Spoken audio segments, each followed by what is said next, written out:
ओम नमः श्री परमहंसास्वादितचरणकमलचिन्मकरन्दाय भक्तजनमानसनिवासाय श्रीरामचन्द्राय वागीशाय यस्य वदने लक्ष्मीर्यस्य च वक्षसि यस्यास्ते हृदये संवित्तं नृसिंहमहं भजे।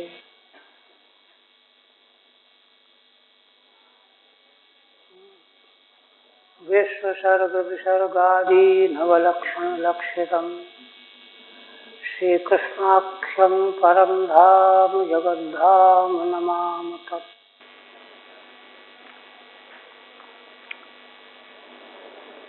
परम आदरणीय यति वृंद, भक्त वृंद एवं श्रोत्र वृंद,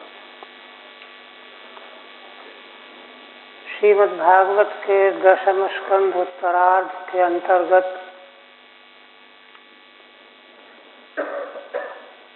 श्री भगवान की मंगलमयी लीलाओं के प्रसंग में पिछले दिन श्री अनिरुद्ध जी का विवाह रुक्मी की पौत्री से संपन्न हुआ और वहाँ श्री बलराम जी के द्वारा रुक्मी का वध कर दिया। यह प्रसंग सुनने के बाद महाराज परीक्षित पुनः प्रश्न करने जा रहे हैं। 62वें अध्याय में श्रीधर स्वामी उपक्रम करते हुए कहते हैं,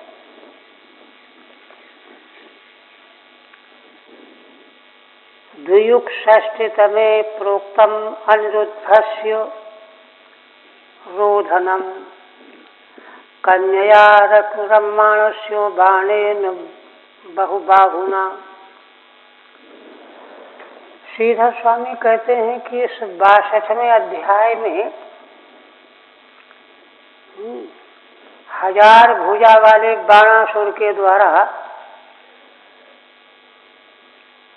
उसकी कन्या के साथ रमण करते हुए अनिरुद्ध जी को गिरफ्तार कर लिया जाएगा, उनको कारागार में डाल दिया जाएगा। यह प्रसंग इस 62वें अध्याय में आ रहा है। अनिरुद्धोद्वहेन्यस्मिन् बाण यादव संयुगे श्री कृष्ण श्रीहरम जित्वा बाण बाहु नवाच्छिनत्। फिर एक रहस्य बताते हुए श्रीधर स्वामी कहते हैं कि अनिरुद्ध जी का विवाह तो पूर्व में हो गया, इसके पूर्व अध्याय में ही। तो कहते हैं यह अनिरुद्ध जी का अन्य विवाह है, दूसरा विवाह है। तो अनिरुद्धोद्वहे अन्यस्मिन् उद्वहे माने विवाहे, अनिरुद्ध जी के अन्य विवाह में बाण यादव संयुगे, बाणासुर के साथ यादवों का युद्ध होगा और उस युद्ध भूमि में भगवान श्री कृष्ण का भगवान शंकर से युद्ध होगा और उस युद्ध में भगवान श्री कृष्ण के द्वारा शिव जी पर विजय प्राप्त होगी और भगवान बाणासुर के बाहों का छेदन कर डालेंगे, काट डालेंगे। 4 भुजाओं को रहने देंगे, बाकी सबको काट डालेंगे। ये प्रसंग 2 अध्यायों में आएगा। अब मूल में राजोवाच, किसी प्रति में ये पाठ नहीं भी है, ब्रैकेट में कर दिया है। बाणस्य तनया मूषामुपयेमे यदुत्तमः तत्र युद्धमभूत् घोरं हरिशंकरयोर्महत्।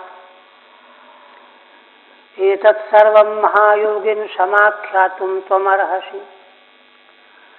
महाराज परीक्षित प्रश्न करते हैं कि भगवान, हमने ऐसा सुना है कि बाणासुर की कन्या उषा के साथ श्री अनिरुद्ध जी का विवाह हुआ और उस विवाह के प्रसंग में श्री हरि और भगवान शंकर का घोर युद्ध हुआ। तत्र युद्धम भूत घोरम हरिशंकरयोर महत्, ऐसा हमने सुना है वृद्ध लोगों के मुख से। एतत् सर्वं महायोगिन समाख्यातुम त्वमर्हसि, हे भगवान आप महायोगी हैं, आप कृपा करके यह प्रसंग हमको बताइए, सुनाइए।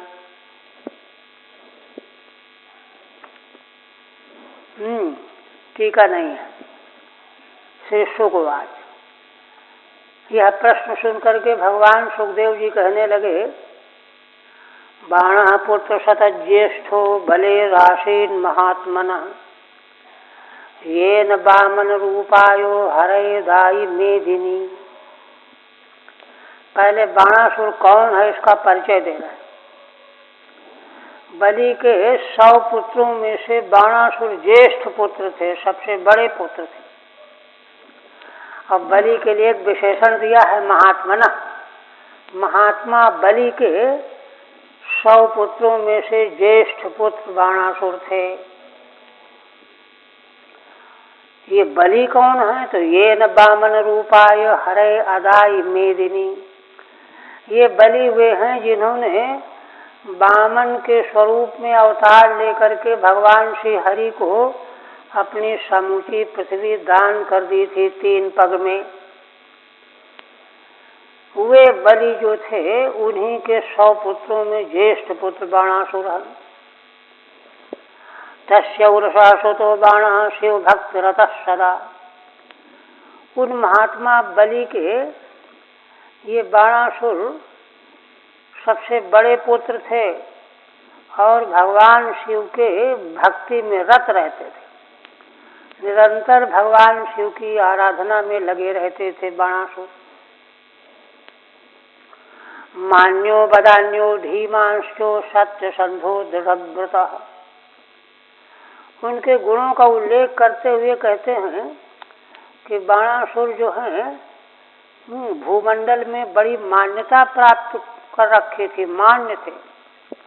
और वदान्य, सरल चित्त, उदार मना, धीमांश बुद्धिमान, सत्य संधा, सत्य पर दृढ़ रहने वाले और दृढ़ व्रत, युद्ध आदि में जो भी संकल्प करते थे उसमें दृढ़ रहने वाले थे।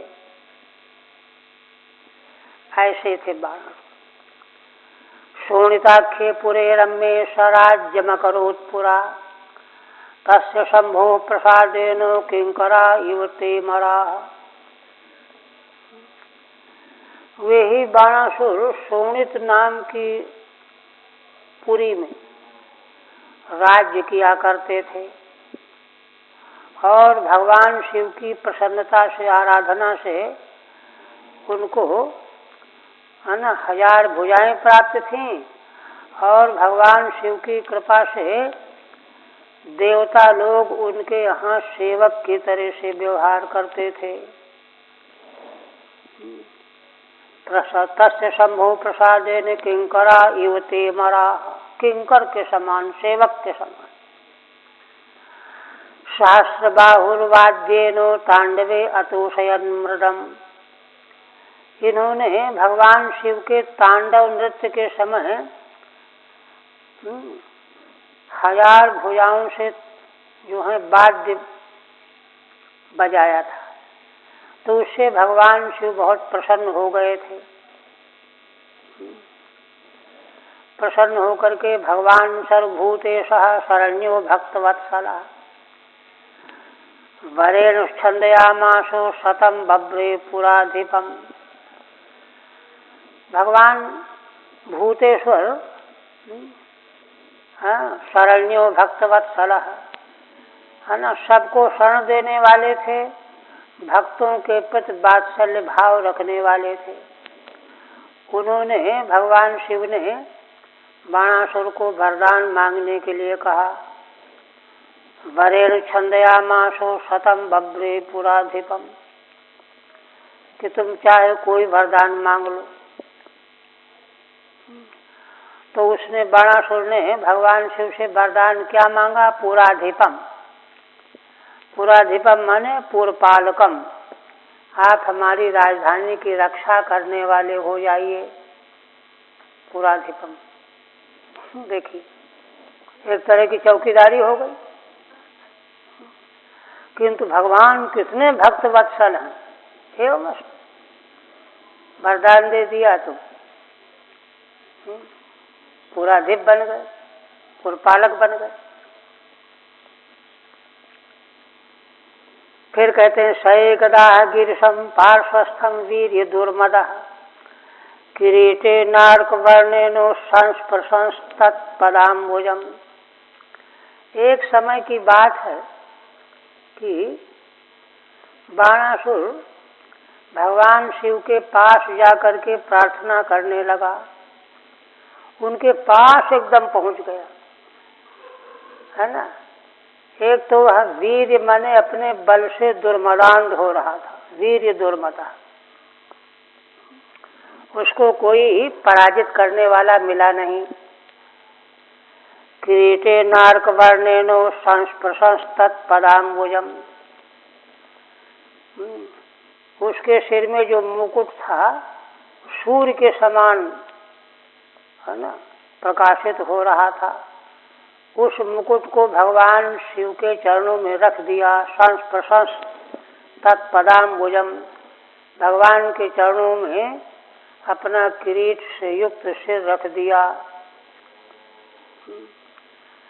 और प्रार्थना करने लगा। कह रहा है, नमस्ते त्वाम महादेवो लोकानां गुरुमीश्वरम पुंसाम पूर्ण कामानां काम पूरामरांघिपम। बाणासुर कहता है भगवान शिव की स्तुति करते हुए, हे महान देव, आप सारे लोगों के गुरु हैं, शिक्षा देने वाले हैं और ईश्वर नियामक हैं। मैं आपको नमस्कार करता हूँ, है ना। और आप क्या हैं? पुंसाम अपूर्ण कामानाम, संसार के मनुष्य जिनकी कामनाएं अभी अपूर्ण बनी हुई हैं, लाख प्रयत्न करके भी कामनाएं पूरी नहीं कर पाए, उन पुरुषों के लिए काम पूरा अमरांघिपम, उनकी समस्त कामनाओं को पूरा करने वाले कल्प वृक्ष हो। अमरांघिपम माने कल्प वृक्षम, कल्प वृक्ष के पास जो कल्पना करो वही मिल जाएगा। तो कहते हैं कि भगवान आप, है ना, समस्त कामनाओं को पूरा करने के लिए कल्प वृक्ष के समान हो। ऐसे मैं आपको नमस्कार करता हूँ।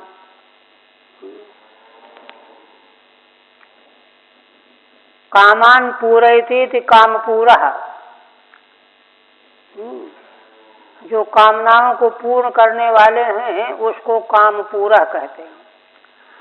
सच असौ अमरांघिपा, कर्मधारय समास है ना। कामना पूरा करने वाला होता हुआ कैसा? अमरांघिपा माने कल्पतरु, अमर माने देवताओं का, अंघ्रिप माने वृक्ष, कल्प वृक्ष देवताओं का। तो आप कामनाओं को पूरा करने वाले कल्प वृक्ष हो, मैं आपको नमस्कार करता हूँ। इस तरह से भगवान को पहले स्तुति करके अब कह रहा है, 2 मया त्वया दत्तम परम भाराय मे भवत् त्रिलोक्यां प्रत्युद्धारम न लभे त्वद्रते समम। बाणासुर कहता है कि भगवान आपने मुझे 1000 भुजाएं दे दिया है, 2 आपने ही मुझे दिया है, किंतु इन 1000 भुजाओं से मुझे भार ही बना हुआ है, मुझे कोई सुख नहीं मिल रहा है। परम भाराय में भगवत, शिकायत ही हो गई एक तरह की। कहते क्यों? त्रिलोक्याम प्रतियोद्धारम न लभे त्वद्रते समम। तीनों लोकों में मैंने घूम फिर करके देख लिया, अपनी बराबरी का योद्धा मुझे कोई मिला ही नहीं। त्वद्रते, मैं तो समझता हूं कि मेरी बराबरी की योद्धा आप ही हो सकते हो, आपको छोड़ करके और कोई नहीं है। त्वद्रते समम प्रतियोद्धारम न लभे, आपको छोड़ करके, आपको मैंने तौला तो नहीं, लेकिन मैं जानता हूं कि आप मेरी बराबरी की योद्धा हो। क्योंकि आसुरी भाव में जो है, जो उपास्य हैं, पूज्य हैं, उन भगवान से कैसे ढंग से बात करनी चाहिए यह भी अकल नहीं रहती। तो ऐसा कहा। तो कहा कि अच्छा चलो, कोई प्रतियोद्धा नहीं मिला तो कोई बात नहीं, विश्राम किया करो। तो कहता है नहीं, कंडूत्या निभृतैर्दोर्भिः योत्सुर दिग्गजान हम। कहा ना कि मेरे लिए भार हो रही हैं, मेरी भुजाएं खुजलाती रहती हैं, खुजलाहट के कारण निभृतैर्दोर्भिः योत्सुर दिग्गजान हम। एक बार मैंने सोचा कि मैं दिग्गजों से युद्ध करूंगा जा करके, तब मेरी भुजाओं की खुजलाहट दूर हो जाएगी। आद्यायाम चूर्णयन्नद्रीन् भीतास्ते पिपुरुद्रुवुः। ऐसी इच्छा करके हे आद्य, भगवान के लिए संबोधन है। हाँ, मैं मार्ग में पहाड़ों को चूर करता हुआ भुजाओं से अपने टकराते हुए गया कि दिग्गजों से जाकर के युद्ध करूंगा तो मेरे भुजाओं की खुजली दूर हो जाएगी। किंतु भगवान वे तो भयभीत होकर के सब भाग गए, कोई ठहरे ही नहीं। ठीक है, हे आद्यो निभृतैः भरितैर्दोर्भिः, है ना, अपने भरी हुई भुजाओं से खुजली के कारण अद्रीन शूरयन अवागमम, अवाम अयाम माने अगच्छम, पर्यायवाची। पहाड़ों को चूर्ण करता हुआ जब मैं वहां गया तो सारे दिग्गज भाग गए डर के मारे। तो ये मेरी समस्या है। तो कहीं कहीं तो ऐसा वर्णन भी है कि इसलिए भगवान मैं तो प्रार्थना करता हूँ कि थोड़ी देर के लिए मुझसे आप ही युद्ध कर लो, ऐसा भी वर्णन है। किंतु यहाँ ऐसा नहीं है। तच्छ्रुत्वा भगवान क्रुद्धः केतुस्ते भज्यते यदा। लेकिन तात्पर्य तो वही निकल रहा है कि आपके समान तो कोई प्रतियोद्धा मुझे मिला ही नहीं है, कोई है ही नहीं। जब दिग्गज भाग गए दिक्पाल, तो और कौन हो सकता है। तच्छ्रुत्वा भगवान क्रुद्धः, उसकी यह बात सुनकर के भगवान शिव क्रुद्ध हो गए और कहा कि अच्छा केतुस्ते भज्यते यदा, जब जिस समय तेरा केतु राजधानी का विजय ध्वज जब टेढ़ा हो जाए, हाँ, तब समझ लेना त्वद्दर्पघ्नं भवेन्मूढ़ संयुगम मत्समेन ते। उस समय तेरे दर्प माने घमंड को नष्ट करने वाला युद्ध, हे मूढ़, उस समय युद्ध का समय आ गया, समझ लेना। और वह युद्ध मत्समेन, मेरे ही समान योद्धा से तुझे युद्ध करना पड़ेगा, ऐसा कह दिया। देखिए आसुरी भाव देखिए। इत्युक्तः कुमतिर्हर्षः स्वगृहं प्राविशन् नृप। भगवान सुखदेव जी कहते हैं कि राजन, भगवान शिव के द्वारा जब ऐसा एक तरह का वरदान समझिए, उसके लिए तो वरदान ही है। कुमतिर्हर्षः,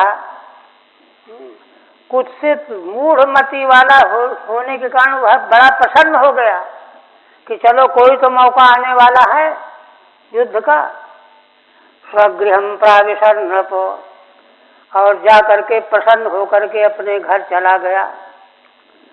प्रतीक्षण गिरिशादेशम शरीर नशनम कुधी।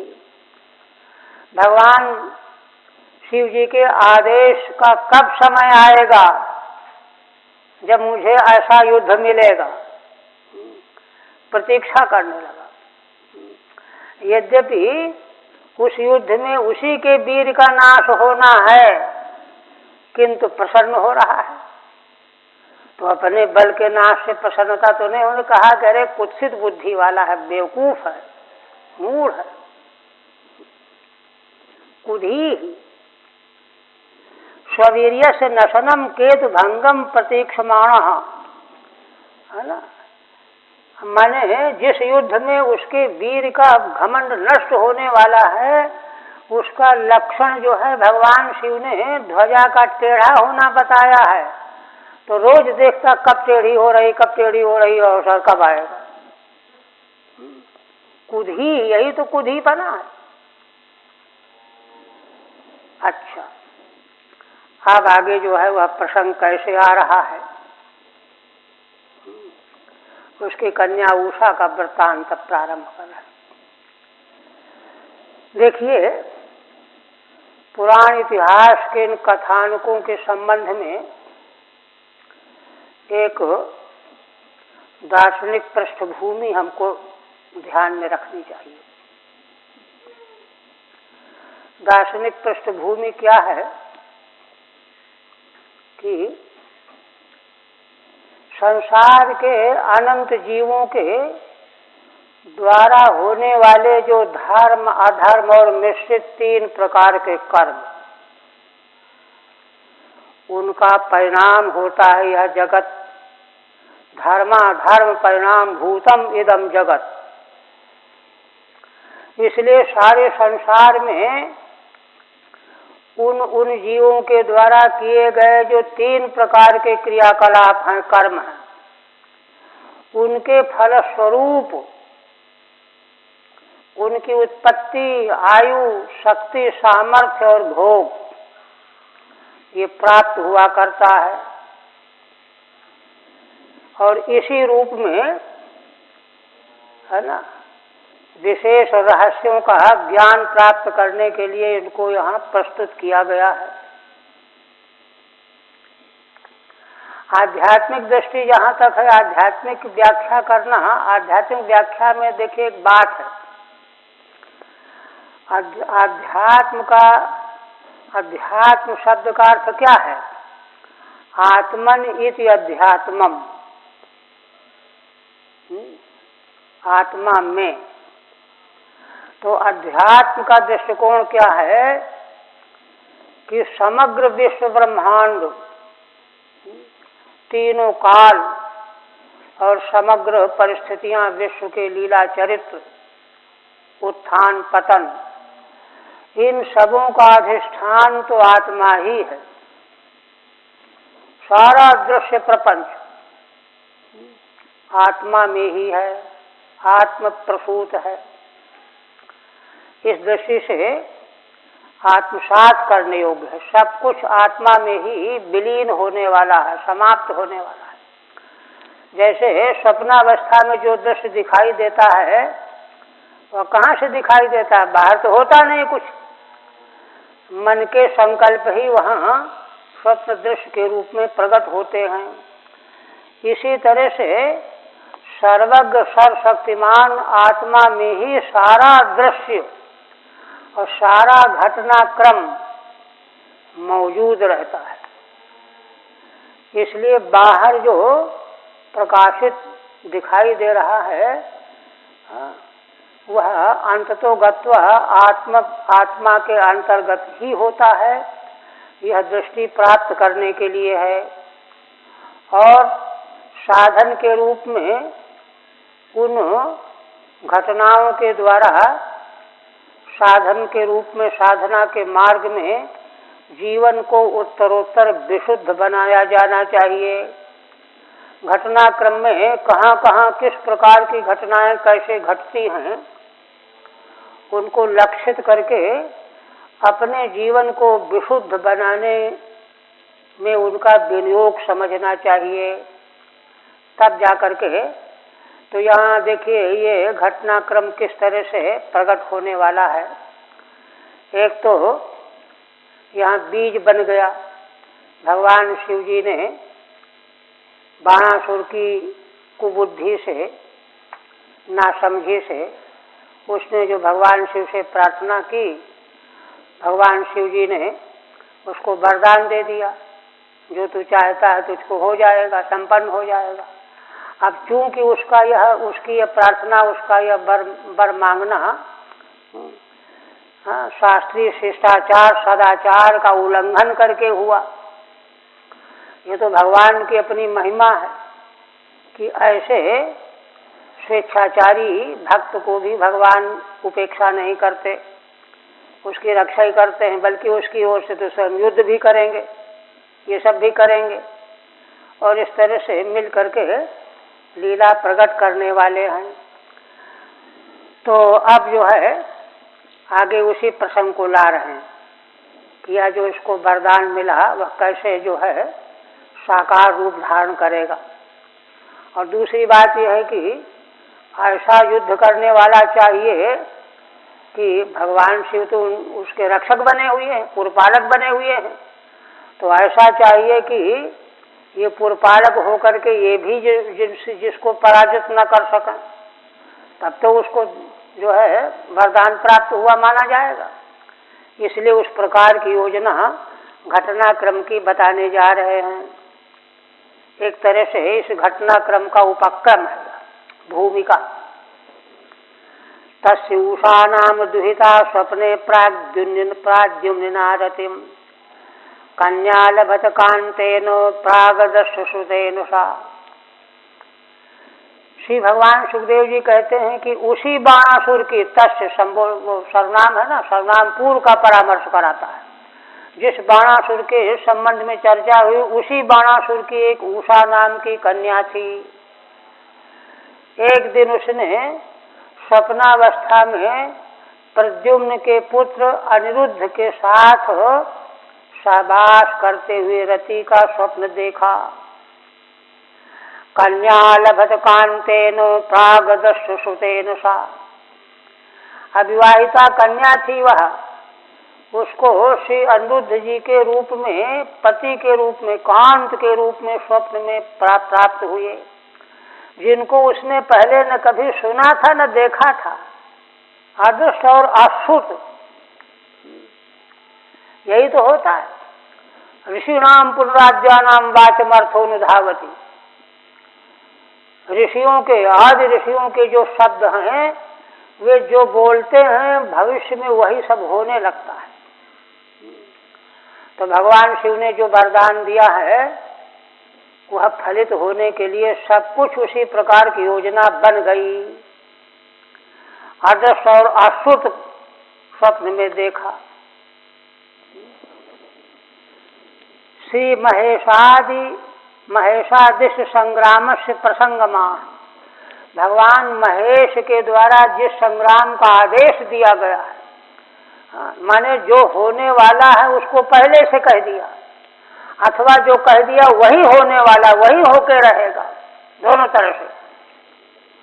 संग्राम से प्रसंगमा तस्यूषायति प्राद्युम्ना अनिरुद्धेन, अनिरुद्ध के साथ, वह भी स्वप्न में। फिर कहते हैं सा तत्र तम अपश्यन्ति क्वाशि कांतेति वादिनी सखीनाम मध्य उत्तस्थौ बिह्वला व्रीडिता भृशम। अब स्वप्न में थोड़ी देर के बाद स्वप्न जो है विस्मृत हो गया। स्वप्न में अनिरुद्ध उसको नहीं मिले, तो वह यह कहती हुई कहाँ चले गए, कहाँ चले गए, हे कान तुम कहाँ चले गए, मुझको छोड़कर कहाँ जा रहे हो, ऐसा स्वप्न में ही संबोधित करती हुई बोलने लगी। और बोलते बोलते नींद खुल गई। और वहाँ उसके आसपास सखियाँ भी थीं। सखियों के बीच में जो है यह कहती हुई उसका स्वप्न टूटा, उठी। उत्तस्थौ बिह्वला व्रीडिता भृशम, उठी। अब तो बड़ी विह्वल थी और लज्जित भी थी कि ये सखियां मेरी पूछेंगी तो मैं क्या इनको जवाब दूंगी। तम कांतम अपश्यंती सा उत्तस्थौ। स्वप्न थोड़ी देर के लिए आया, फिर कांत विलुप्त हो गए, जग गई और यही कहती हुई जगी, सखियों के बीच में लज्जित हुई। तो वहां पर सखियों में बाणस्य मंत्री कुंभांडश्चित लेखा च तत्सुता सख्य पृच्छत सखी मूषाम कौतूहल समन्विता। बाणासुर के मंत्री थे कुंभांड, उनकी कन्या चित्रलेखा पुत्री थी और वह बाणासुर की पुत्री उषा की सखी थी, सहेली थी। उसने पूछना शुरू किया कि सखी क्या बात है। सखी मूषाम कौतूहल समन्विता, वह बड़े कौतूहल से समन्वित होकर के पूछने लगी कि अरे उषा, हे सखी क्या बात है, क्या स्वप्न देख रही थी तू, ऐसे पूछने लगी। कम त्वम मृगशे शुभ्रू कीदृशस्ते मनोरथ। हे शुभ्रू, संबोधन है, तू किसको ढूंढ रही है, तेरे मन का मनोरथ है क्या। हस्तग्राहम न तेद्यापि राजपुत्र उपलक्ष्य है। मैं तो जानती हूँ कि तेरा कर ग्रहण करने वाला पति स्वामी, अभी तो तुझे पति तो मिला नहीं, पाणी ग्रहण हुआ नहीं, है ना, किंतु फिर भी तेरा यह स्वप्न का मनोरथ जो है उसी ढंग का मुझे मालूम पड़ रहा है, इसलिए बता क्या बात है। हस्तग्राहम माने भर्तारम। ऐसा जब चित्रलेखा ने पूछा तब उषा ने उत्तर दिया, दृष्टः कश्चिन् नरः स्वप्ने श्यामः कमललोचनः पीतवासा बृहद्बाहुर्यूषितां हृदयंगमः। हे सखी, मुझे एक बड़ा सुंदर श्याम वर्ण का कमल नेत्र वाला पुरुष स्वप्न में मिला। उसके पीत वस्त्र थे, लंबी भुजाएं थीं और देखने में स्त्रियों को बहुत ही मनोहर लगने वाला था।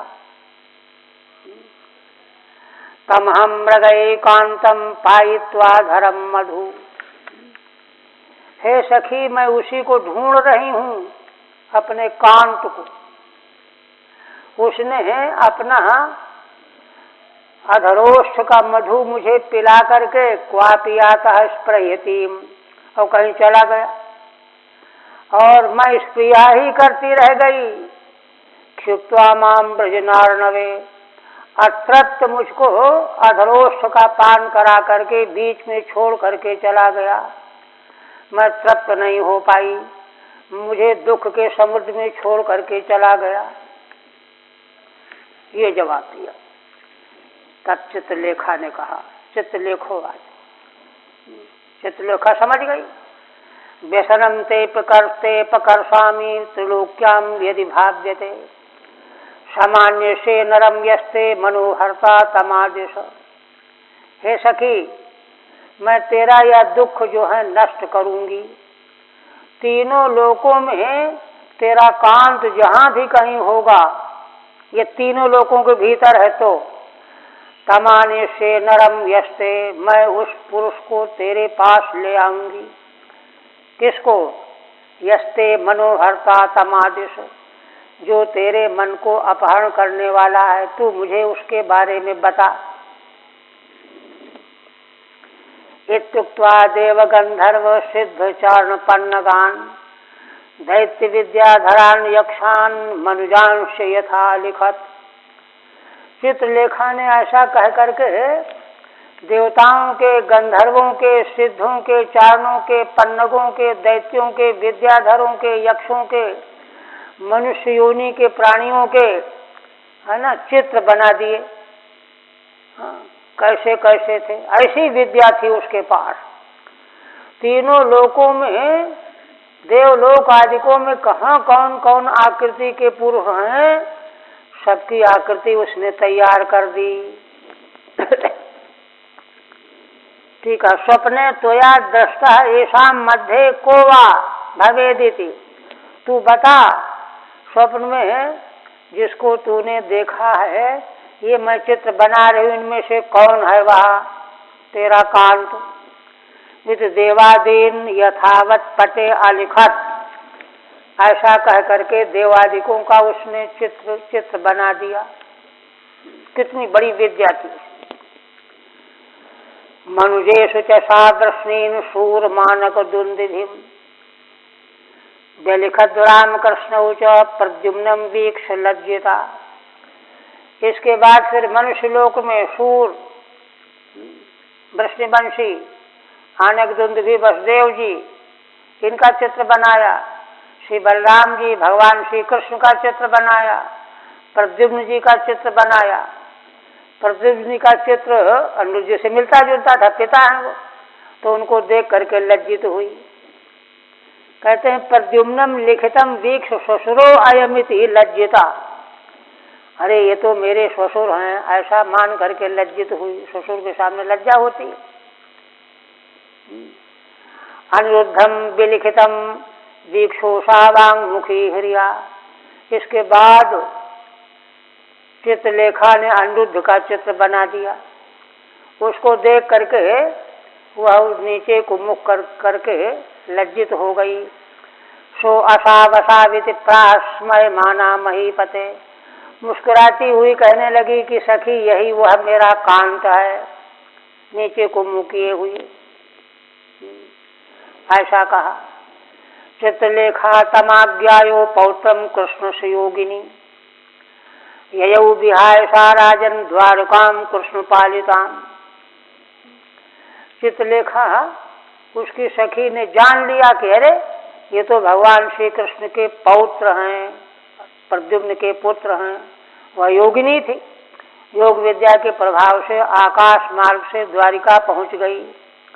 कृष्ण पालिताम द्वारिकाम ययौ, भगवान के द्वारा सुरक्षित द्वारिकापुरी आ गई। तत्र सुप्तम सुपर्यंके प्राद्युम्निम योगमास्थिता गृहीत्वा शोणितपुरम सख्यै प्रियमदर्शयत्।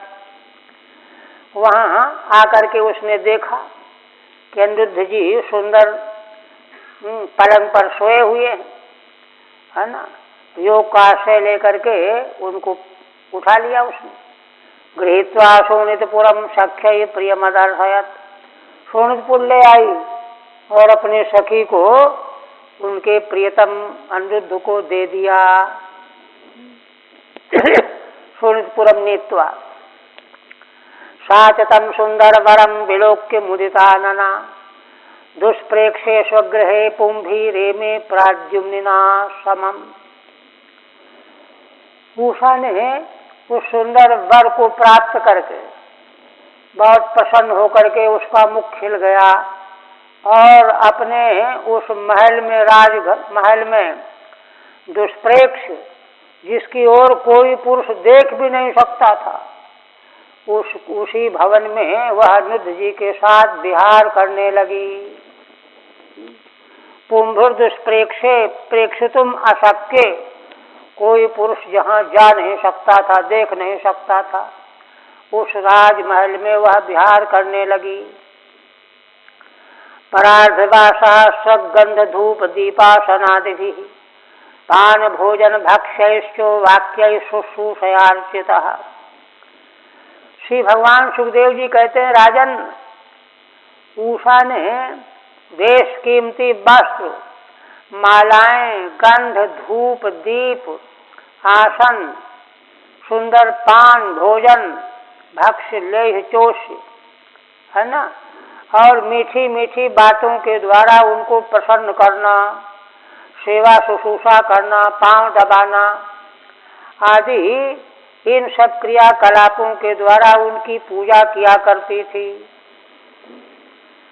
सच परार्धै अमूल्यै वासः सगादिभि, अमूल्य वस्त्र, माला आदिकों के द्वारा और सुषूषण पूर्वक अर्चित सन, सेवा शुश्रूषा पूर्वक उनकी अर्चना किया करती थी। गूढ़ा कन्यापुरे शाश्वत प्रबद्ध स्नेहया तया नाहर गणान सबुधे ऊषया पहतेन्द्रिय। श्री भगवान सुखदेव जी कहते, राजन उस कन्या के अंतःपुर में निरंतर उस उषा के स्नेह किसके की वृद्धि हुआ करती थी। स्नेहया तया प्रबद्ध स्नेहया तया, स्नेह बढ़ता ही जा रहा था। अब उस अवस्था में अनिरुद्ध जी को दिनों की गिनती का याद ही नहीं। नाहर गणान स विबुधे उषया अपहृतेन्द्रिय, उषा के द्वारा उनकी इंद्रियां अपहृत हो गई थी, मोहित हो गए थे। तया उषया अपहृतेन्द्रिय आहर गणान दिन समूहान न बुबुधे, कितने दिन निकल गए, महीने 2 महीने निकल गए, उनको पता ही नहीं चला, है ना। देखिए इस तरह की लीला अगर भगवान शिव ने उसको वरदान न दिया होता तो इतना बड़ा उपक्रम कैसे हो सकता था। कितना कठिन काम है यह। ताम तथाप्यदुवीरेणो भुज्यमानां हतव्रताम हेतुभिर्लक्ष्यान् चक्रुः आप्रीताम दुर्वच्छदैः। हम आगे कहते हैं कि उस अनिरुद्ध के द्वारा सहवास के क्रम में उसका कन्यात्व हर्त हो गया। हर्तव्रताम हर्तव्रता हो। और यह बात पहरेदारों ने लक्षणों के द्वारा जान लिया। कैसे जान लिया? तो कहते हैं अप्रीताम, माने उसका मनोरथ जो है सर्वोत्कृष्ट मनोरथ की पूर्ति होने से बहुत प्रसन्न दिखाई देने लगी। और उसके अंग प्रत्यंगों को देखने से ऐसे चिन्ह दिखाई देने लगे जिससे ये मालूम पड़ रहा था स्पष्ट कि यह विवाहिता की तरह से हो गई है। दुर्वच्छदैः, जिनको छिपाया नहीं जा सकता था, ऐसे चिन्ह दिखाई दे रहे थे। अप्रीताम माने अतिहर्षताम, अत्यंत प्रसन्न दिखाई दे रहे। दुर्वच्छदैः माने छादयितुम अशक्यैः, जिन चिन्हों को छिपाया नहीं जा सकता था उनको देख करके प्रहरियों को मालूम पड़ गया। भटा आवेदयान चक्रु राजंस्ते दुहितुर्वयम् विचेष्टितम लक्षयामः कन्याया कुलदूषणम। उन पहरेदारों ने जा करके बाणासुर को निवेदन किया कि राजन, तुम्हारी कन्या में हमको कोई दोष दिखाई दे रहा है, हम लक्षित कर रहे हैं। जो कन्या के कन्यात्व को दूषित करने वाला है, कुल को दूषित करने वाला है। विचेष्टितम माने विरुद्धाचरणम, आपकी कन्या में विरुद्ध आचरण जरूर कुछ हमको ऐसा दिखाई दे रहा है। फिर कहते अनपायभिरस्माभिर्गुप्तायाश्च गृहे प्रभो कन्याया दूषणम पुंभिर्दुष्प्रेक्षाया न विद्महे। यद्यपि देखो महाराज, हम लोग एक क्षण के लिए भी पहरा छोड़ करके कहीं जाते नहीं, अनपाई, अलग नहीं होते, कोई प्रमाद नहीं करते। इस तरह से हम पहरा दे रहे हैं, सुरक्षित किए हुए। गुप्तायाश्च गृहे प्रभो कन्याया दूषणम पुंभिर्दुष्प्रेक्षाया प्रेक्षाया न विद्महे। किंतु फिर भी कन्या में यह दूषण कैसे आ गया जो किसी प्रकार से देखा समझा नहीं जा सकता। यह बात हम जान नहीं पा रहे हैं। अनपाई भी, अपायो माने अपसर्पणम, महाराज हम कभी छोड़ करके कभी जाते नहीं, पहरे में मुस्तैद रहते हैं। प्रमादो वा तद रहित ही, अथवा प्रमाद करना, प्रमाद से रहित होकर के हम पहरा देते हैं लोग।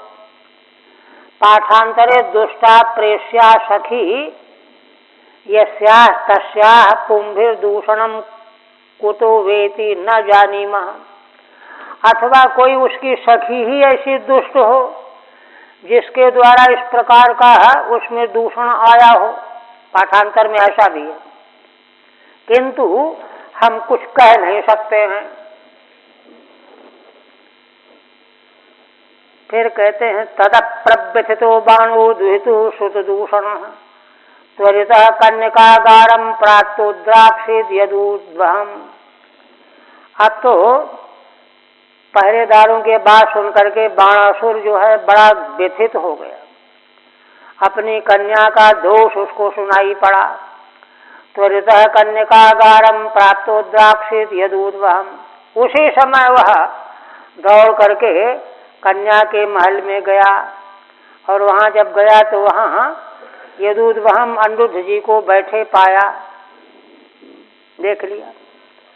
कामात्मजम तम भुवनैक सुंदरम श्यामं पिशंगांबरम अम्बुजेक्षणम बृहद्भुजम कुंडल कुंतलत्विषा स्मितावलोकेन च मंडिताननम। श्री अनिरुद्ध जी का वर्णन करते हैं सुखदेव भगवान। ये तो साक्षात कामदेव के पुत्र थे, है ना, काम के अवतार है ना प्रद्युम्न जी, उनके पुत्र हैं। तम भुवनैक सुंदरम, इसलिए स्वाभाविक है भूमंडल में उनके समान सुंदर दूसरा कोई नहीं हो सकता। श्याम वर्ण है, पिशंगांबर मम्बुजेक्षणम, पीत वस्त्र धारण किए हुए हैं और अम्बुज कमल के समान नेत्र हैं। बृहद्भुजम कुंडल कुंतलत्विषा, लंबी लंबी भुजाएं हैं। कुंडल और केश कुंतल, इनके तेज से स्मितावलोकेन च मंडिताननम, और मधुर मुस्कान पूर्ण अवलोकन के द्वारा जिनका मुखारविंद अत्यंत सुशोभित हो रहा है। यह जा करके बाणासुर ने देखा। कामस्य आत्मनो देहात जातम, काम के ही आत्मा माने देह से उत्पन्न हुए हैं। दिव्यंतमक्षयी प्रियाभिनृमणया तदंग संगस्तन कुंकुमस्वजम बावोर्दधानम मधुमल्लिकाश्रिताम तस्याग्र आसीनमवेक्ष विस्मितः। बाणासुर ने और क्या देखा? अभिनिर्मणया प्रिया अक्षय दिव्यंतम,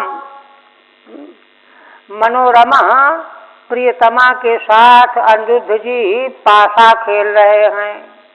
एक तदंग संगस्तन कुंकुमस्वजम, अनिरुद्ध जी के गले में जो माला पड़ी हुई है वह उषा के स्तन के कुंकुम से रंजित हो रही है। बाहुर्दधानम मधुमल्लिकाश्रिताम, अपने दोनों बाहुओं के बीच में मधु मल्लिका के पुष्पों से बनी हुई माला धारण किए हुए हैं जो स्तन कुंकुम से रंग गई है।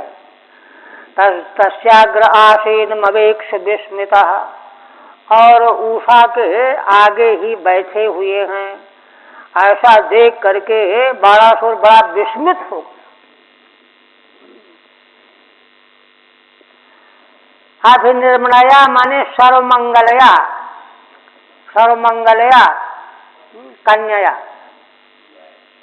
तस्या अंग संगेन स्तन कुंकुमम यस्याम सृजिताम, उसी के अंग संग से स्तनों का कुंकुम जिनकी माला में लग गया है। ताम मालाम बाहुर मध्य वक्षस दधानम, उस माला को भुजाओं के बीच में पहने हुए हैं अनिरुद्ध जी।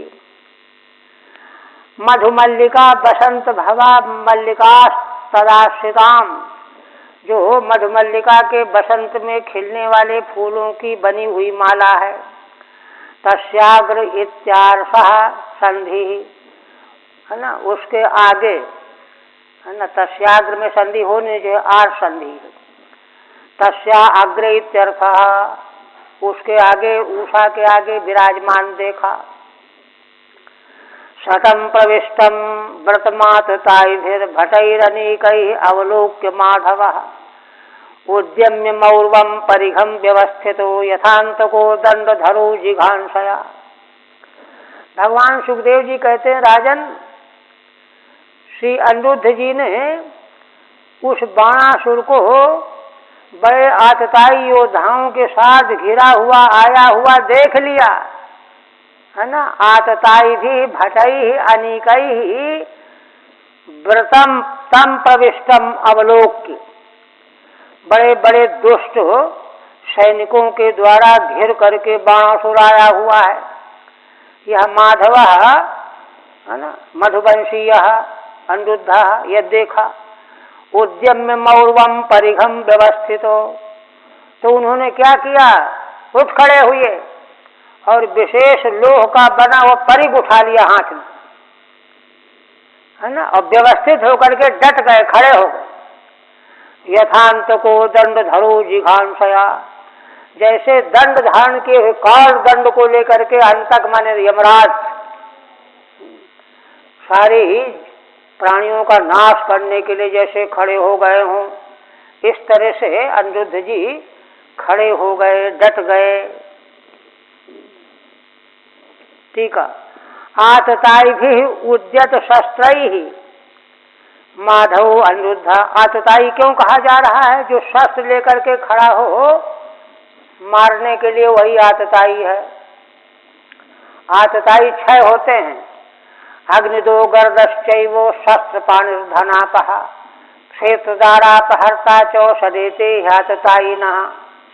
तो इनमें से जो शस्त्र लेकर के खड़ा हुआ भी एक आतताई है, 6 तरह की आतताई। तो उनसे घिरा हुआ जब बाणासुर को देखा तो माधवो अनिरुद्ध जी मौर्वम माने है ना, मुरु लोह विशेष स्तन निर्मित, मुरु नाम का एक विशेष लोहा है जैसे स्टील, उस लोहे से बना हुआ परिघ उठा लिया और जिघक्षयातान परितः प्रसर्पतः सुनो यथा शूकर यूथपोहनत् ते हन्यमाना भवनात् विनिर्गता निर्भिन्न मूर्धोरुभुजा प्रदुद्रुवु। श्री सुखदेव भगवान कहते हैं कि राजन, वो चारों ओर से शत्रु जो सैनिक थे ना, वो घेर करके उनको पकड़ लेना चाहते थे। तो तान जिघक्षया परितः प्रसर्पतः, उन सैनिकों को चारों ओर पकड़ लेने की इच्छा से घूम रहे थे, चक्कर काट रहे, दौड़ भाग कर रहे थे, है ना, कुत्तों की तरह से। उनकी उपमा दी गई कुत्तों से, सोना है ना। यथा शूकर यूथपोहनत्, किंतु जैसे शूकरों का यूथप उन 10, 20, 50 कुत्तों को जो पकड़ने के लिए आ रहे थे, उनको प्रहार करके चूर कर दिया। ते हन्यमाना भवनात् विनिर्गता, श्री अनिरुद्ध जी के प्रहार से मार खा खा करके वे इस भवन से सब भाग खड़े हुए, सब भाग गए। निर्भिन्न मूर्धोरुभुजा प्रदुद्रुवु, किसी का सिर कट गया, किसी का उरु कट गया, किसकी भुजा कट गई, ऐसे कटे कटाए रक्त बहते हुए सब भाग खड़े हुए वहां से, कोई वहां ठहर नहीं पाया। आप देखा बाणासुर ने, तम नागपाशैर बलिनंदनो बलि घुनंतम स्वसैन्यम कुपितो बबंध उषाभ्रसम शोक विषाद बिह्वला बद्धम निशम्याशु कलाक्षरउदिशीत। बलवान बाणासुर ने नागपाश के द्वारा, बलिपुत्र बाणासुर ने अनिरुद्ध जी को गिरफ्तार कर लिया, क्योंकि जब देखा कि तो हमारी सारी सेना को मार डाला इन्होंने। कुपितो बबंध, कुपित होकर के बांध लिया, है ना। उषा ने जब देखा अनिरुद्ध जी को बना हुआ, उषाभ्रसम शोक विषाद बिह्वला, तो वह से शोक और विषाद से बिह्वल हो गई। बद्धम निशम्याशु कलाक्षरउदिशीत, अनिरुद्ध जी को बंधन में पड़े हुए देख करके उसके नेत्रों से अश्रु की धारा बहने लगी, रुदन करने लगी, विलाप करने लगी। शोक विषादाभ्याम बिह्वला अबसा, शोक और विषाद दोनों से विह्वल हो रही थी। अबसा माने उसके बस में तो कुछ था नहीं। अश्रुनाम कला बिंदवो ययोस्ते अक्षिणी यस्यासा, उसके नेत्रों से अश्रुओं की धारा बह रही थी।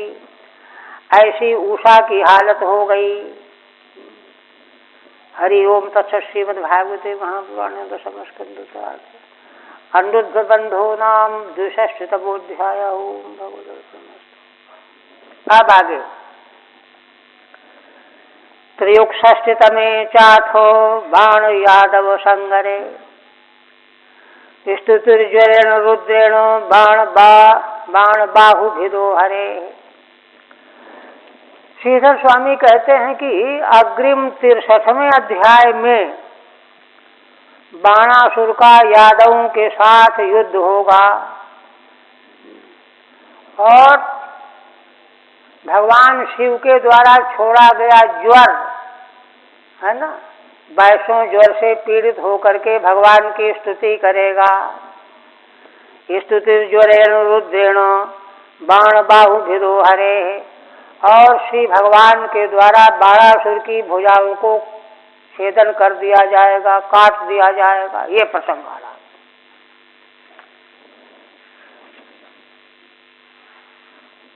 श्री शुकवाद भगवान सुखदेव जी कहने लगे, अपश्यताम चानुरुद्धम तद्बंधूनाम च भारत चत्वारो वार्षिका मासा व्यतीयुः अनुशोचताम। अनिरुद्ध जी के बंधु यदुवंशी जब उन्होंने अनिरुद्ध जी का बड़ा खोज किया, कहीं पता न चला, दिखाई ही नहीं पड़े, क्या हो गया, कैसे हो गया। भगवान तो सर्वज्ञ थे लेकिन मौन थे, क्योंकि लीला होनी है। चत्वारो वार्षिका मासा व्यतीयुः अनुशोचताम। सारे यदुवंशी द्वारिकापुरी में शोक करते हुए 4 महीने निकल गए। सब हाय हाय कर रहे थे, कहाँ चला गया बालक, शोक कर रहे थे। नारदात् तदुपाकर्ण्य वार्तां बद्धस्य कर्म च प्रययुः शोणितपुरं वृष्णयः कृष्ण देवता। वो तो 4 महीने के बाद नारद जी आए। नारद जी सर्वज्ञ हैं, उन्होंने आकर के बताया कि भाई देखो, शोणितपुर में अनिरुद्ध को कैद कर रखा गया है।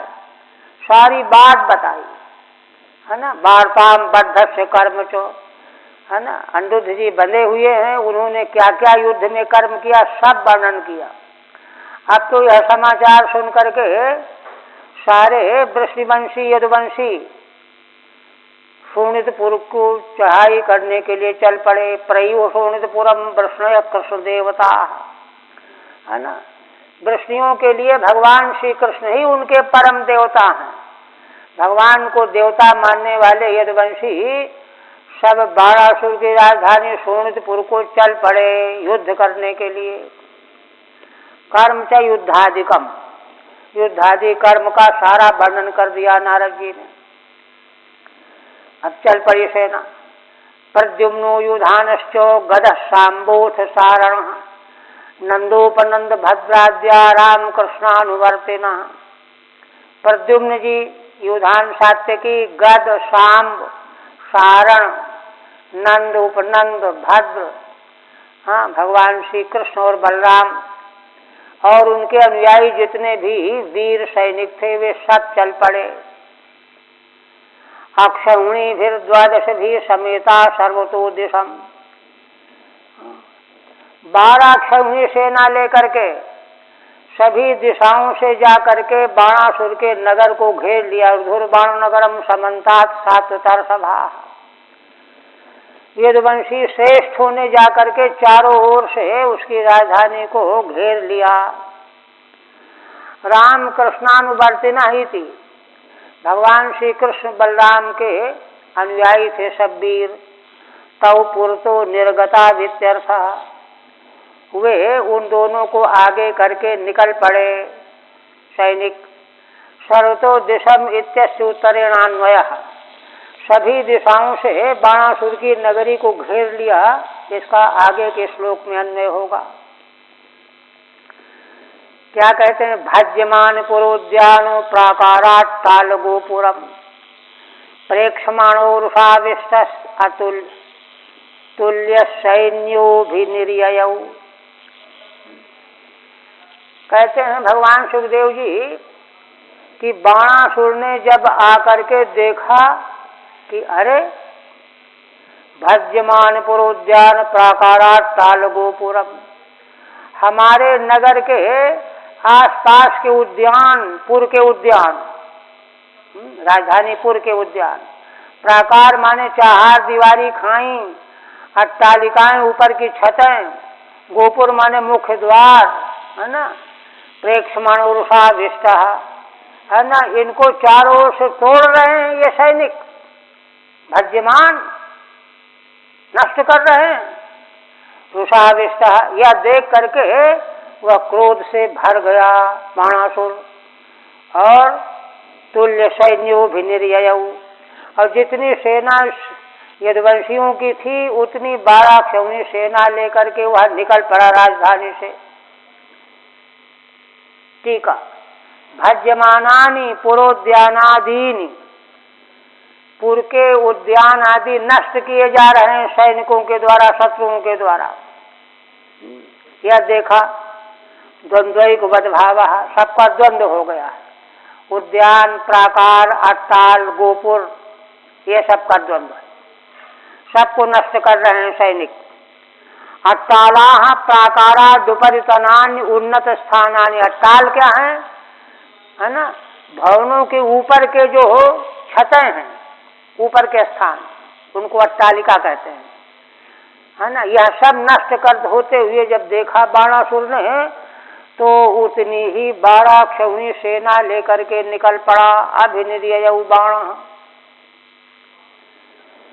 बाणार्थे भगवान रुद्र ससुतै प्रपथैर्व्रत आरुह्य नंदी वृषभम युधे रामकृष्णयोः। देखिए लीला, भगवान सुखदेव जी कहते राजन, बाणासुर की तरफ से उसके हित के लिए भगवान श्री रुद्र अपने पुत्रों के सहित, गणेश स्कंद आदि के सहित प्रमथों से घिरे हुए, आरूढ़ नंदी वृषभम, नंदी वृषभ में आरूढ़ होकर के युद्धे रामकृष्ण यो हो आकर के युद्ध में भगवान श्री कृष्ण बलराम से युद्ध करने लगे। ये लीला देखे कितनी विलक्षण लीला है। आसीत सुतमूलम युद्धम अद्भुतम रोमहर्षणम कृष्ण शंकर यो राजन प्रद्युम्न गुहयोरपि। अब जोड़ बता रहे हैं, कहते हैं राजन वह युद्ध बड़ा तुमुल, भयंकर, अद्भुत, रोंगटे खड़े कर देने वाला युद्ध हुआ। कृष्ण शंकर यो राजन, भगवान श्री कृष्ण और भगवान शंकर का युद्ध। प्रद्युम्न गुहयोरपि, प्रद्युम्न का गुह के साथ में। कुंभांड कूपकर्णाभ्याम बलेर सह संयुग, कुंभांड कूपकर्ण इन दोनों के साथ बलदेव जी का युद्ध हुआ। सांब से बाणपुत्रेण बाणेन सह सात्यके, सांब का बाणासुर के पुत्र के साथ में युद्ध हुआ। अब बाणासुर के साथ सात्यकी भिड़ गए। ब्रह्मादयः सुराधीशा मुनयः सिद्धचारणाः गंधर्वाक्षरसो यक्षा विमानिर्दृष्टुमागमन। अब तो तीनों लोकों में हाहाकार मच गया। ब्रह्मादि देवताओं के स्वामी अधीश्वर, मुनि, सिद्धचारण, गंधर्व, अप्सराएं, यक्ष विमानों में बैठ करके भगवान की युद्ध की शोभा का दर्शन करने के लिए आ गए। शंकरानुचरान शौरिर्भूत प्रमथ गुह्यकान डाकिनीर्यात धानांशो बेतालान सविनायकान। है ना, श्री भगवान सुखदेव जी कहते राजन, भगवान शिव के जितने अनुचर थे, शौरी माने श्री कृष्ण, भूत, प्रमथ, गुह्यक, डाकिनी, यातुधान, बेताल, विनायक, प्रेत मातृ पिशाचांश, प्रेत माताएं, पिशाच, कूष्मांडान ब्रह्म राक्षसान, कूष्मांड ब्रह्म राक्षस, द्रावयामास तीक्ष्णाग्रैः शरैः सार्ंग धनुष्च्युतैः, इन सबों को भगवान श्री कृष्ण ने, जिनके अग्रभाग बड़े तीखे हैं, ऐसे बाणों की वर्षा के द्वारा सबको तितर बितर कर दिया। सार्ंग धनुष ही, सार्ंग धनुष से छूटने वाले बाण उन सबों को घायल कर रहे थे। पृथक विधान प्रायुक्त पिराक्यस्तानि सार्ंगिणे प्रत्यस्त्रय समयामासो सार्ग पाणिरविस्मितः। भगवान सुखदेव जी कहते हैं, राजन, पिनाकी माने भगवान शिव, शिव जी ने क्या किया, बड़ा क्रोध आ गया कि हमारी सारी सेना को इन्होंने गड़बड़ कर दिया। तो उन्होंने पृथक विधान प्रायुक्त, अलग अलग प्रकार के शस्त्रों का प्रयोग करना आरंभ किया, है ना। सारंगिणे, साक्षात भगवान श्री कृष्ण पर प्रहार करने लगे। प्रत्यस्त्रय समयामासो, किंतु सार्ग पाणी भगवान ने उनके विरोधी शस्त्रों के प्रहार के द्वारा उन सबों को समाप्त कर दिया, व्यर्थ कर दिया। और ऐसा करने में भगवान को कोई विस्मय नहीं हुआ। ब्रह्मास्त्रस्य च ब्रह्मास्त्रम वायव्यस्य च वार्वतम आग्नेयस्य च पार्जन्यम नैजम पाशुपतस्य च। कहते हैं कि भगवान श्री कृष्ण ने, जब शिव जी ने ब्रह्मास्त्र का प्रहार किया तो ब्रह्मास्त्र बदले में छोड़ दिया। जब शिव जी ने वायव्यास्त्र का प्रयोग किया तो भगवान ने पार्वतास्त्र छोड़ दिया। आग्नेय पार्जन्यम, आग्नेयास्त्र का जब प्रयोग किया भगवान शिव ने, तो भगवान श्री कृष्ण ने पार्जन्यास्त्र का प्रयोग किया, आगे बुझ गई, अग्नि बुझ गई। और जब भगवान शिव ने पाशुपतास्त्र छोड़ा, अपना अस्त्र, तो भगवान ने नारायणास्त्र छोड़ दिया। नैजम माने नारायणास्त्रम। प्रत्यस्त्राण्यवा, यही प्रत्यस्त्र माने विरोधी अस्त्र। ब्रह्मास्त्र से नैजम माने नारायणास्त्रम। इसके बाद मोहित्वा तो गिरिशम जृंभणास्त्रेण जृंभितम बाणस्य प्रतनाम शौर्यर्जघानाशि गदेषु भी। इसके बाद भगवान श्री कृष्ण ने क्या किया, एक जर्मणास्त्र का प्रहार कर दिया। जर्मणास्त्र के लगने से भगवान शिव को जमुहाई आने लगी, युद्ध से विरत हो गए, एक जगह खड़े हो गए और जमुहाई लेने लगे। और तब तक इधर बाणासुर की सेना का नाश करने लगे भगवान। बाण से प्रतनाम शौर्य जघानाशि गदेषु भी, है ना। अशी तलवार, गदा और ईशु माने बाणों के द्वारा, तीन शस्त्रों के द्वारा बाणासुर की सेना का तहस नहस करने लगे। स्कंद प्रद्युम्न बाणौघै आर्द्यमान समन्ततः अस्त्रग विमुंचन गात्रेभ्य शिखिनापाक्रमद्रणात्। इधर स्कंद का प्रद्युम्न जी के साथ युद्ध हो रहा था, तो प्रद्युम्न जी के बाणों के प्रहार से स्कंद घायल हो गए चारों ओर से, उनके शरीर से रक्त की धारा बहने लगी, है ना। अब तो वे क्या किया, उन्होंने शिखिनापाक्रमद्रणात्, उनकी सवारी है मयूर, मयूर पर बैठ करके भाग गए, युद्ध से भाग गए, है ना। शिखिना मयूरेण वाहनेन, मयूर उनका बाल है। कुंभांड कूपकर्णश्चो पेतुर्मुसलार्दितौ। कुंभांड और कूपकर्ण ये बलराम जी से युद्ध कर रहे थे, है ना। बलराम जी ने मूसल के प्रहार से दोनों को गिरा दिया। तो ध्रुवस्तदनीकानि हतनाथानि सर्वतः। उनकी सेनाओं ने देखा कि हमारे सेनापति तो मारे गए, सब भाग गई सेना। विशीर्यमाणं स्वबलं दृष्ट्वा बाणोल्त्यमर्षणः कृष्णमभ्यद्रवत् संख्ये रथी हित्वैव सात्यकीम्। इस तरह से बाणासुर ने जब देखा कि अरे भगवान श्री कृष्ण के द्वारा तो हमारी सेना नष्ट की जा रही है, वह तो सात्यकी से युद्ध कर रहा था, सात्यकी से युद्ध करना बंद कर दिया और दौड़ करके भगवान के सामने आ गया। कृष्णम अभ्यद्रवत् संख्ये रथी हित्वैव सात्यकीम, सात्यकी को छोड़ दिया, भगवान श्री कृष्ण के पास आओ। धनुष्याकृष्य युगपद बाण पंचशतानि वै एकैकस्मिन् क्षरौ द्वौ द्वौ संदधे रणदुर्मदः। उसकी 1000 भुजाएं थी, उसने एक साथ 500 धनुषों में दो दो शस्त्र चढ़ाए। 500 धनुष लिए और दो दो बाण चढ़ाए, उसमें 1000 बाण है ना, 500 धनुषों में। एक एकस्मिन् क्षरौ द्वौ द्वौ संदधे रणदुर्मदः। वो रण में दुर्मदान हो रहा था, एक एक धनुष में दो दो सरसंधान किए। कयो अनेकानि हटौ नाथौ येषां तानि, कोई विशेष नहीं। तानि चिच्छेद भगवान धनुष युगपद्धरिः सारथिं रथमश्वांशो हत्वा शंखम अपूरयत। भगवान ने एक साथ ही उसके 500 धनुष और 1000 बाणों को काट करके नष्ट कर दिया। सारथिम रथमश्वांशो, उसके रथ के सारथी को, रथ को, घोड़ों को, हत्वा शंखम अपूरयत, तीनों का नाश करके भगवान ने शंख बजा दिया।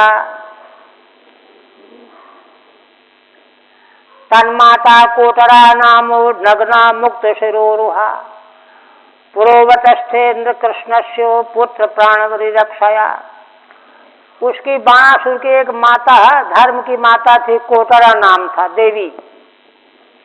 उसने देखा कि अब तो भगवान मेरे पुत्र को मार डालेंगे। वह डर करके दौड़ी हुई आई, नग्न शरीर से अपने केशों को खोल दिया, सिर को, नग्न होकर के भगवान के सामने खड़ी हो गई। पुरोवतस्थे कृष्ण से पुत्र प्राण विरक्षया, अपने पुत्र बाणासुर के प्राणों की रक्षा करने के लिए भगवान के सामने आकर के खड़ी हो गई, नग्न होकर के।